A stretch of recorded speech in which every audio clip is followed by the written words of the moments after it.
como primeira-dama da quadrilha que atua dentro e fora dos presídios. Tiroteio em casa noturna do Paraguai deixa 4 brasileiros mortos. 11 pessoas ficaram feridas. Grupo armado invade e destrói sede de uma fazenda em Marabá, no Pará. Justiça aceita a denúncia contra 11 envolvidos em fraude que livrou o banco de multa de 500 milhões de reais. O governo vai lançar plano de demissão voluntária para servidores federais. Polícia Federal retoma a emissão de passaportes, suspensa há quase um mês por falta de dinheiro. Brasileiros acusam a Igreja dos Estados Unidos de explorar trabalho escravo.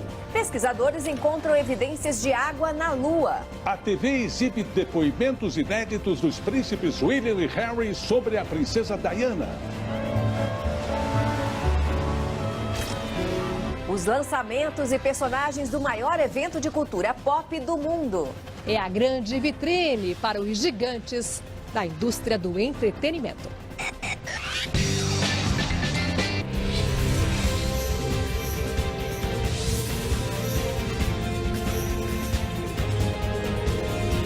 Está no ar o SBT Brasil, com Carlos Nascimento e Raquel Sherazade. Boa noite. Boa noite. A criminosa chamada de primeira-dama do tráfico de drogas foi presa hoje em São Paulo. Integrante da facção que age dentro e fora dos presídios, Thalita Martorano era procurada por organização criminosa, sequestro e cárcere privado. A polícia do Rio de Janeiro identificou 3 suspeitos de atacar um carro e matar um sargento da Polícia Militar no domingo. A cada 2 dias, um policial militar é assassinado no estado do Rio. Presos se rebelaram hoje no Centro de Detenção Provisória de Pinheiros, em São Paulo. 2 pavilhões foram queimados. Parentes dos detentos reclamam que a cadeia está superlotada. Em nota, a Secretaria da Administração Penitenciária disse que está construindo mais 15 presídios no estado.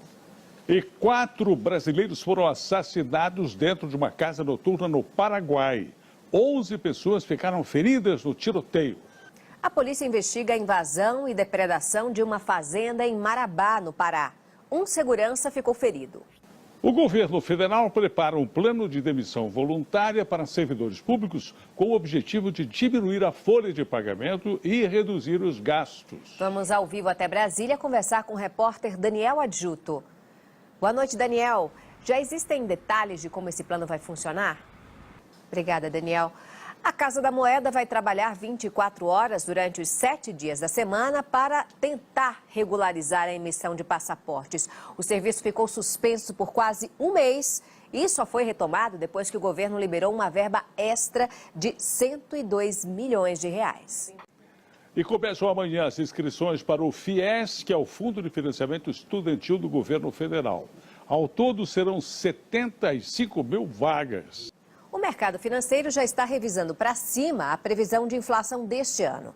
E um dos motivos é a recente alta nos impostos dos combustíveis, que já está sendo repassada ao valor do frete. 5 menores acusados de estuprar uma menina de 13 anos em Bom Jesus, no Itabapoana, no norte fluminense, foram apreendidos hoje. Outros 9 envolvidos foram identificados pela polícia e um deles é o namorado da menor. O diretor da escola onde o crime ocorreu foi afastado. Veja agora outras notícias pelo Brasil. Os pais do bebê britânico que sofre de uma doença rara e que não tem cura desistiram de lutar na justiça para conseguir a transferência da criança do Hospital de Londres. Este caso provocou comoção mundial. Brasileiros acusam uma igreja americana de exploração de trabalho escravo. Eles afirmam que assim que desembarcavam nos Estados Unidos, tinham os passaportes confiscados e eram obrigados a trabalhar sem remuneração.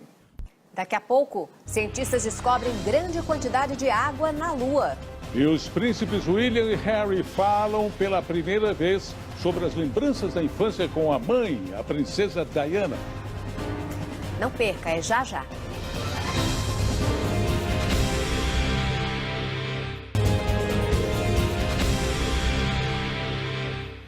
A televisão britânica exibiu hoje um documentário que marca o início das homenagens aos 20 anos da morte da princesa Diana. De maneira inédita, os príncipes William e Harry contaram detalhes da intimidade e dos momentos que passaram ao lado da mãe.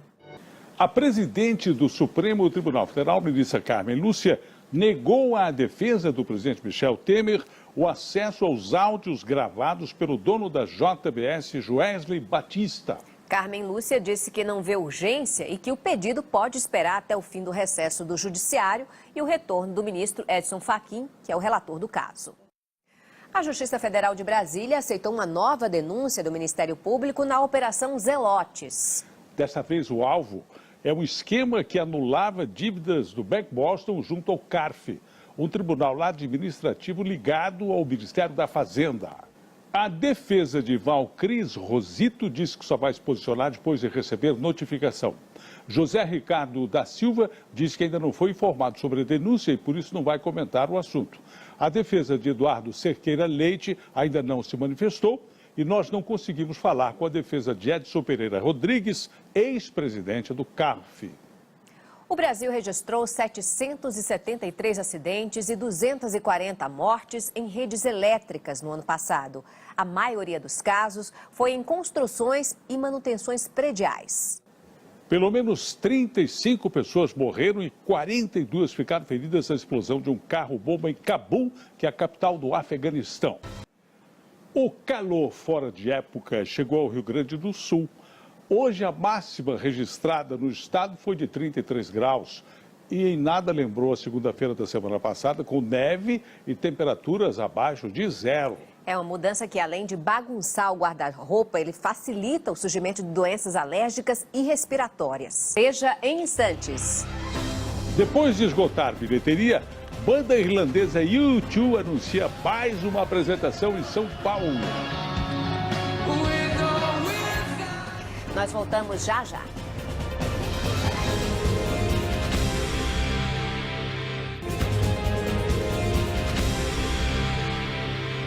É hora das notícias do esporte e a gente começa com o Campeonato Brasileiro. Pois é, Bruno Vicari, boa noite. São Paulo e Grêmio fecham a rodada neste momento num jogo em que os dois times têm objetivos, na verdade, muito diferentes. É isso sim, viu, Nascimento? Boa noite, Raquel. E a notícia, por enquanto, é boa para os gaúchos, porque o Grêmio está vencendo por 1-0, gol marcado pelo Pedro Rocha, a partida ainda está no primeiro tempo. Com esse resultado, São Paulo permanece na zona do rebaixamento, enquanto o Grêmio consegue se aproximar do Corinthians, vai ficando a 6 pontos do líder. O Timão segue invicto e a última vítima foi o Fluminense. O U2 anunciou hoje uma nova data de apresentação em São Paulo. Serão 4 shows da banda irlandesa na cidade. Mais de 170 mil pessoas participaram da Comic Con, que é o maior evento de cultura pop do mundo. Foram 5 dias de debates em San Diego, na Califórnia, entre atores e fãs de quadrinhos. Também foram anunciadas várias novidades para as telonas. Boa noite. Boa noite, Brasil. Tchau.